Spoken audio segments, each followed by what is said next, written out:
الحمد لله الذي هدى والصلاة والسلام على عباده الذين اصطفى خصوصا على سيد الرسل وخاتم الأنبياء وعلى آله وأصحابه الذين اجتبى. أما بعد فأعوذ بالله من الشيطان الرجيم. بسم الله الرحمن الرحيم. وما كان المؤمنون لينفروا كافة فلولا نفر من كل فرقة منهم طائفة ليتفقهوا في الدين ولينذروا قومهم إذا رجعوا إليهم لعلهم يحذرون. صدق الله العظيم. Today, inshallah, we will be talking about a Sahabi who was known amongst the Sahaba Ridwanullahi alayhim ajma'een for the great knowledge and understanding of this deen that he had. He is one of the four Sahaba Ridwanullahi alayhim ajma'een about whom Rasulullah sallallahu alayhi wasallam said to even the Sahaba Ridwanullahi alayhim ajma'een, if you want to learn Quran, learn it from one of these four people.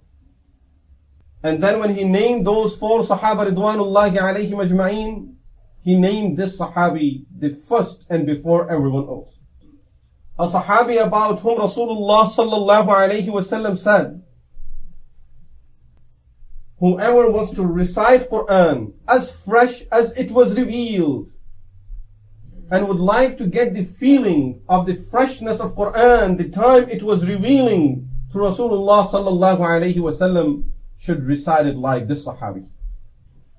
A Sahabi of Rasulullah sallallahu alayhi wasallam, whom Sahaba Ridwanullahi alayhim ajma'een used to name as Sahibul Wasadati wal Na'layn.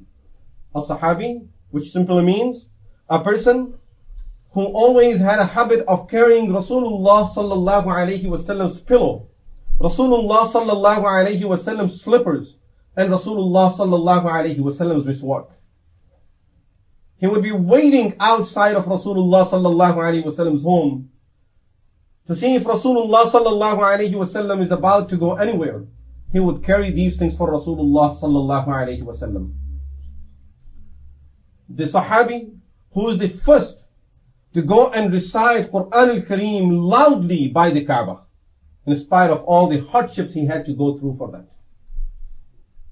A Sahabi of Rasulullah sallallahu alayhi wasallam, whom Rasulullah sallallahu alayhi wasallam trusted so much that he selected him the night when he was going to preach Islam to jinns. A Sahabi of Rasulullah sallallahu alayhi wasallam who killed the leader of the kuffar, Abu Jahl. If we still don't know who the Sahabi is, that is the Sahabi of Rasulullah sallallahu alayhi wasallam, who had such a great pleasure that only very few Sahaba Ridwanullahi alayhim ajma'een had, which is to be with Rasulullah sallallahu alayhi wasallam at a time when Rasulullah sallallahu alayhi wasallam and Jibreel alayhi salatu wasalam were making the final revision of Quran in the last Ramadan of Rasulullah sallallahu alayhi wasallam's life. Rasulullah sallallahu alayhi wasallam was reciting it to Jibreel alayhi salam, Jibreel alayhi salam reciting it to Rasulullah sallallahu alayhi wasallam, and throughout that process this Sahabi was sitting with Rasulullah sallallahu alayhi wasallam. A Sahabi of Rasulullah sallallahu alayhi wasallam about whom Abu Musa radiyallahu anhu says, when I went to Medina Munawwara, initially in the beginning I thought that he is related and one of the close relatives of Rasulullah sallallahu alayhi wasallam because of his attachment with Rasulullah sallallahu alayhi wasallam and because of the time that he used to spend in Rasulullah sallallahu alayhi wasallam's house. A Sahabi about whom all the Sahaba Ridwanullahi alayhim ajma'in agreed when he is there, Sahaba used to say, we cannot give fatwa as long as he's there. And he himself says about himself, he says, take any ayah of Quran al-Kareem. إني لأعلم فيما أنزلت وأين ومتى نزلت. I will tell you about each and every ayah of Quran al-Kareem, where it was revealed, why it was revealed, and when it was revealed. I can tell you this exact place of the revelation of that ayah of Quran al-Kareem. And he is the Sahabi of Rasulullah sallallahu alayhi wasallam, who at the time of Umar radiyallahu anhu started going to all the Sahaba and announcing in the masjid, if anyone knows, has any information about Quran al-Kareem that I have still not heard it from him, please let me know. And then he would say, no one is coming to inform me. If anything more than what I already know, I already gathered all the information about every ayah of Quran al-Kareem. And that is Abdullah bin Mas'ud radiyallahu anhu. Abdullah bin Mas'ud radiyallahu anhu became Muslim when he was only 16 years old. And he grabbed the opportunity. His father died before Islam was introduced and before even Rasulullah sallallahu alayhi wasallam started receiving the revelation. His mother's name was Abd, and therefore in many ahadith Abdullah bin Mas'ud radiyallahu anhu is referred to as Ibn Abd. Sometimes people don't recognize who this Sahabi is. When you see a name says Ibn Abd, that is Abdullah bin Mas'ud radiyallahu anhu, which means the son of Abd radiyallahu anha. Because she was a great Sahabiya, they used to attach his name with his mother's name. Because she is one of those few Sahabiyat or some Sahabiyat who took the oath of allegiance on the hands of Rasulullah sallallahu alayhi wasallam. And when we say on the hands of Rasulullah sallallahu alayhi wasallam, simply means Rasulullah sallallahu alayhi wasallam did not touch any woman. And he said it very clearly when these women went to do the oath of allegiance and do the bay'ah on the hands of Rasulullah sallallahu alayhi wasallam. They said, Halumma falnubayi'ak. Ya Rasulullah, we are ready to do the bay'ah on your hands. So put your hands up so we can do the bay'ah. Rasulullah sallallahu alayhi wasallam said, no. Inni la usafihun nisa. I don't shake hand with women. It's not allowed in Islam to shake hand with women. Therefore, innama qawli li mi'ati imra'atin ka qawli li imra'atin wahida. I would talk to all of you just like I would talk to one woman. That I would be saying the words and just you repeat the words after me. This will be my bay'ah to you people. Because of this blessing that she had. Therefore, instead of calling him Abdullah bin Mas'ud, they used to call him Ibn Abd, the son of Abd, because of that pleasure that she had. Abdullah bin Mas'ud radiyallahu anhu says, the first time I was introduced to Rasulullah sallallahu alayhi wasallam, or I saw Rasulullah sallallahu alayhi wasallam, was when I went to Makkah Mukarramah, because he used to live in one of the villages out of Makkah Mukarramah. He says, I went to Makkah Mukarramah. I wanted to buy some perfume. People told me that Al-Abbas bin Abdul Muttalib sells perfume. So I went to Al-Abbas bin Abdul Muttalib. He was sitting by the Kaaba. And I had some other people also with me. We started making the deal with him about perfume. We saw something during that time that was very amazing. We saw a man entering into the haram, followed by a young boy. And a lady that was totally covered up was following both of them. This man went by the Kaaba. He kissed the black stone and started going around the Kaaba, and that boy and the woman started following him in each and every action exactly the way he was doing it. He said, I had never seen such a thing in my life. After they went around the Kaaba 7 rounds, the man went on the side and he started performing salah. He said, it was a strange way of performing the prayer for me. I saw them standing up, folding their hands, then going down, bowing down, then getting up and going all the way down, bowing down and putting their forehead on the floor. It was a strange way for us of offering a prayer to Allah subhanahu wa ta'ala. So we asked Al-Abbas, who is this? Is this something new in your tongue? He said, yes. This is my nephew, Muhammad sallallahu alayhi wa sallam. And the boy that's following him is also my nephew Ali bin Abu Talib. And the woman that's behind them is Khadija, the wife of Muhammad sallallahu alayhi wa sallam. And then, although Al-Abbas was not a Muslim at that time, but he introduced Islam to these people. In his heart, he had Iman. He was not coming out openly with it. Abdullah bin Mas'ud radiyallahu anhu says, at that time, I didn't bother to ask too much about Islam. And I didn't even really had too much interest in doing something different than what I was doing. I was busy with my work. He was a shepherd working for one of the leaders of Quraysh called Uqba bin Abi Mu'ayt. He says, while I was out in the jungle, in the desert, Rasulullah sallallahu alayhi wa sallam and Abu Bakr radiyallahu anhu, they approached me. I saw both of them having a lot of bruises and realized that these people had been tortured very badly by the kuffar of Quraysh, and therefore they left Makkah Mukarramah for some time. They had to leave the town for some time. So they were going out just somewhere in the desert to spend some time over there, and they saw me in the desert. Rasulullah sallallahu alayhi wa sallam asked me if I could offer some milk to him because both of them were very hungry and thirsty. I said to them, I can't do it because this is not mine. These goats don't belong to me. They belong to Uqba bin Abi Mu'ayt, and I'm only working for him, so I'm trusted. I can't break my trust.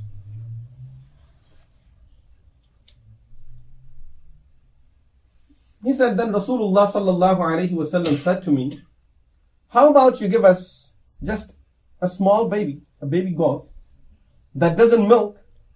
Just bring it to me and I'll try to milk it. He said, I knew it won't, but I gave him one young one. I said, go ahead, do whatever you want with it. He said, I saw him reciting something, blowing on that goat, and then he started milking, and he filled the whole bowl that I had. He drank from it. Abu Bakr radiyallahu anhu drank from it until he was full. Then they gave it to me, and I drank from it until I was full. Then he said to that goat, get back to your previous situation, and all the milk went away. He said, when I saw all of this, I was impressed. I knew that this man has something extraordinary. I started thinking, what is it that I need to get from this man? I should benefit from this man. So he said, I approached him, I said, I don't want to learn too much from you, but can you just teach me these words that you recited for these goats to get the milk? A good way? Getting free milk all the time? But subhanallah, look at the wordings of Rasulullah sallallahu alayhi wa sallam that only a prophet of Allah could utter at that time. He said to me, wait, you'll get a lot of knowledge and you'll get much more than this milk from it. He wasn't a Muslim yet. And he didn't even show an interest in Islam. He says, wait a minute, just wait for some time. You will be getting a lot of knowledge. إِنَّكَ غُلَامٌ مُعَلَّمٌ. You will be a boy who would be extremely knowledgeable, and you will have a lot of knowledge and more benefit than just having this milk from that knowledge. He said, at that time, I didn't understand what he was saying to me. All I thought was, he doesn't want to teach me. Then after some time, he started thinking about Islam along with his brothers and his mother, and the whole family went to Makkah Mukarramah and embraced Islam. Abdullah bin Mas'ud radiyallahu anhu said, after embracing Islam, my first concern was that all the kuffar of Quraysh, and especially the leaders of Quraysh, have heard the recitation of Quran al-Kareem, the beautiful Quran. We can't just keep it with us. We can't just go and sleep on it. We have to introduce Quran to these people and make them at least listen to it, and then it's their choice. He said, I said with all the Sahaba Ridwanullahi Ajma'in, there were only some at that time. There were about 6 or 7 Sahaba at that time. He said, we had a meeting and we discussed how to make these kuffar of Quraysh, the leaders of Quraysh, listen to the recitation of Quran.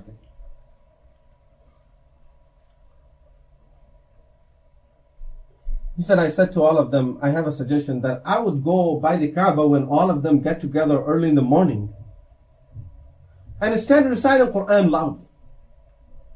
So of course they will have no choice but to listen to that recitation. So everyone opposed that opinion that you don't have a big clan to support you. And you are not from one of the noble tribes of Quraysh either for them to come and help you. If these people would try to beat you up, or they might even get to the extent of killing you. Abdullah bin Mas'ud said, but I said to them, I have determined that I would like to get this voice of the recitation of Quran to their ears. No matter what happens to me, I'm ready to do it and I want to do it. Now the next step was even more difficult. He said, I went and asked Rasulullah sallallahu alayhi wa sallam's permission. Rasulullah sallallahu alayhi wa sallam said, Abdullah, you know they are torturing us even without doing all of these things. If you would do this, they'll torture you very badly. He said, Ya Rasulullah, I'm ready for everything that would come with it. When Rasulullah sallallahu alayhi wa sallam saw his determination, he said, okay, if you're determined, then go ahead. Do it. He went and started reciting Quran al-Kareem. They kept on listening to that recitation for some time. And then finally Abu Jahl got upset when he realized that everyone, the rest of the leaders that are sitting there, they're getting impressed by that recitation. And especially now we have to recall the thing that I said about him at the beginning. Listening from a person about whom Rasulullah sallallahu alayhi wa sallam said that he recites as fresh as it was revealed. Just the way it was revealed. Listening it from that Sahabi. Abu Jahl got upset. And he called to the rest of these leaders who were sitting there and listening to the recitation of Quran quietly. He said, what are you people listening to? Get up and beat him up. And they all attacked Abdullah bin Mas'ud radiyallahu anhu. Beat him up so badly that he was almost dead. Then finally some people went and picked him up from there, took him back.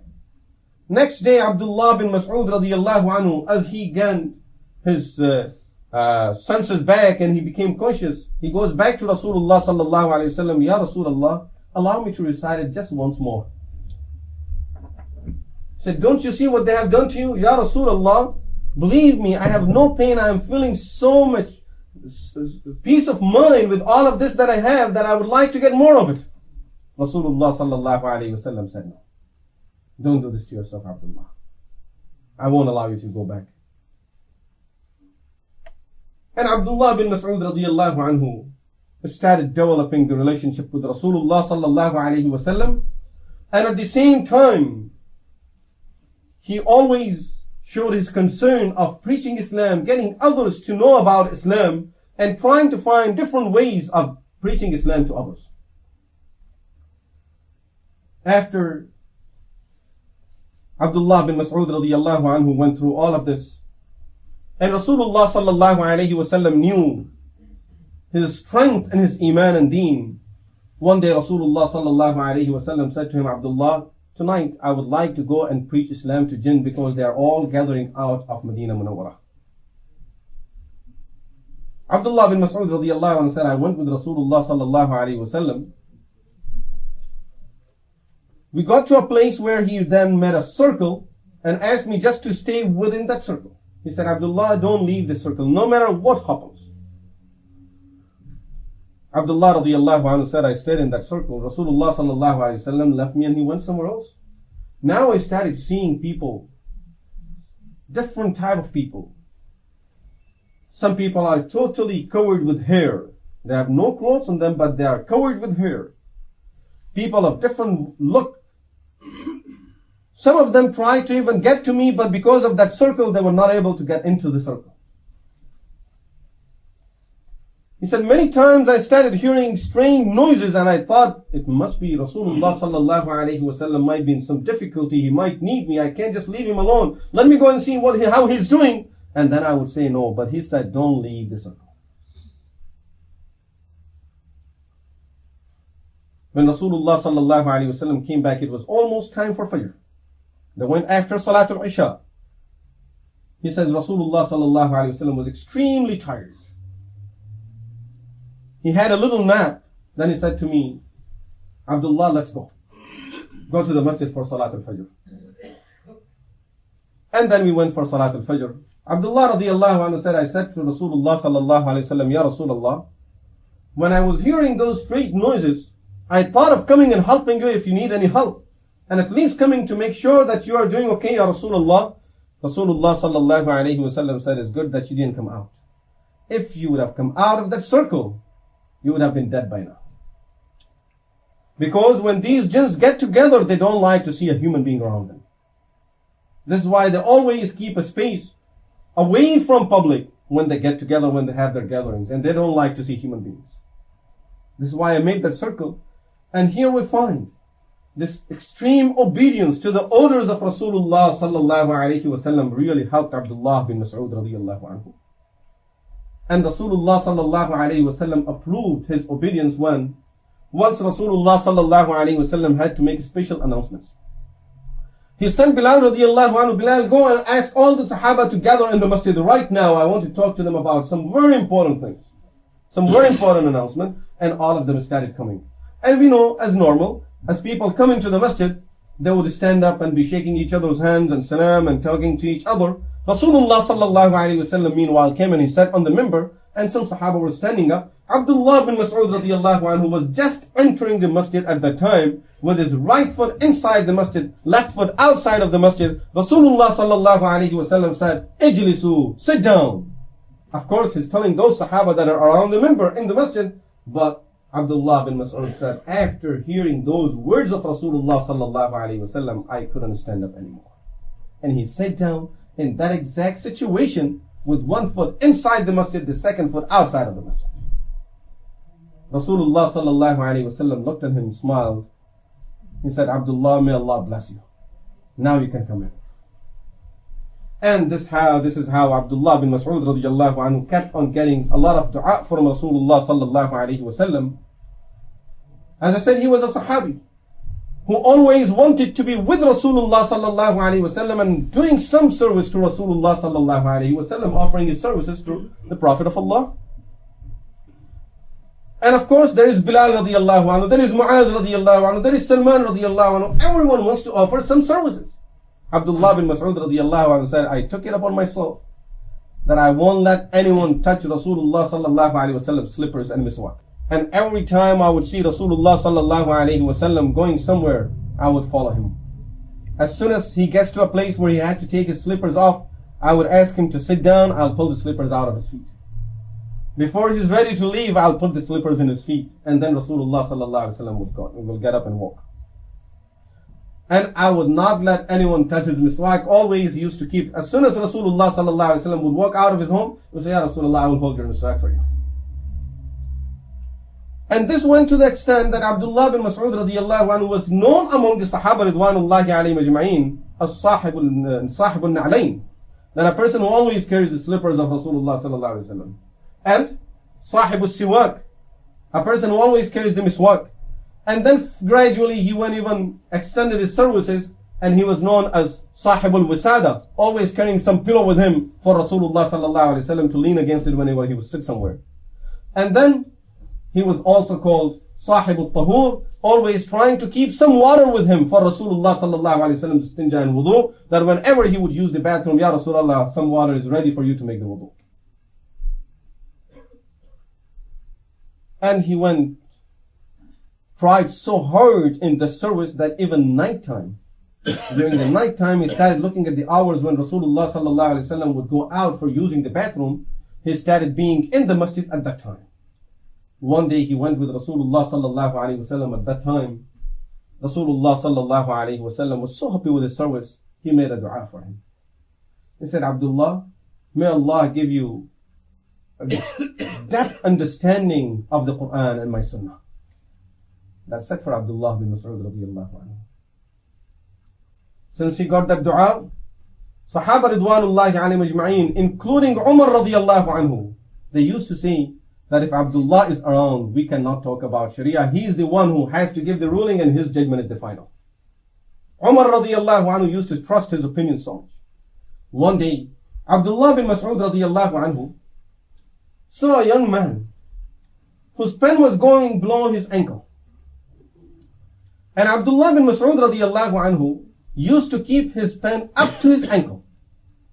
The habit of the rest of the Sahaba ridwanullahi alayhim ajma'in was they used to keep it much above the ankle, almost half the way between their knee and ankle. This is what Rasulullah sallallahu alayhi wasallam used to teach them normally. So Abdullah bin Mas'ud normally would keep it up to his ankle. So he saw that young man. He said to him, young man, take your pen up. It's too low. You're not allowed to keep it that low. So he was a young man who got a little upset and he said, how about yours? Yours is not perfectly according to the Sunnah either. Why don't you take yours up too? Abdullah bin Mas'ud radiallahu anhu explained to him. He said, I keep mine up to the ankle. I don't go on the ankle. It's allowed to keep it up the ankle. I know what you're saying, that all the rest of them are keeping it much above that. But the only reason for me to do this is because my legs are too thin. And I normally leave the salah. If people will look at my legs, the look of them is not good. And really, this was the situation with him. One day, Abdullah bin Mas'ud, when he was in Makkah Mukarramah, and the order at that time was, no matter what the kuffar do to you, you are not allowed to take any revenge. One day, Abdullah bin Mas'ud was in Makkah, and he said something about Islam to Abu Jahl. Abu Jahl got upset and he slapped Abdullah bin Mas'ud radiallahu anhu. Abdullah bin Mas'ud got upset. He said, you slapped me, and he slapped him back. And then he ran away. He was a fast running person and climbed one of the trees. When he climbed the tree, everyone that was sitting down, they looked at his feet, at his legs, and they started laughing at his legs. Rasulullah sallallahu alayhi wasallam happened to be standing there. He asked them, what are you laughing at? They said, at the legs of Abdullah bin Mas'ud.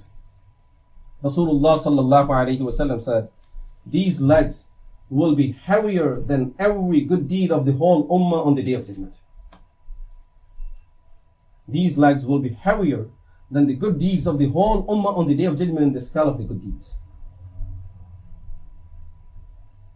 This was Abdullah bin Mas'ud radiallahu anhu, and subhanallah, he was a sahabi. I always was trying to keep one session for each sahabi, but this sahabi didn't allow me to finish his in one session, and therefore inshallah we'll have to continue about Abdullah bin Mas'ud radiallahu anhu in our next session to talk about his knowledge, his understanding of this deen, his relationship with Rasulullah sallallahu alayhi wasallam, and great achievements in Abdullah bin Mas'ud radiallahu anhu's life. May Allah grant all of us tawfiq to follow the steps of these great Sahaba ridwanullahi alayhim ajma'in and learn our lessons from these Sahaba ridwanullahi alayhim ajma'in. أقول قولي هذا وأستغفر الله لي ولكم ولسائر المسلمين والمسلمات وآخر دعوانا الحمد لله رب العالمين.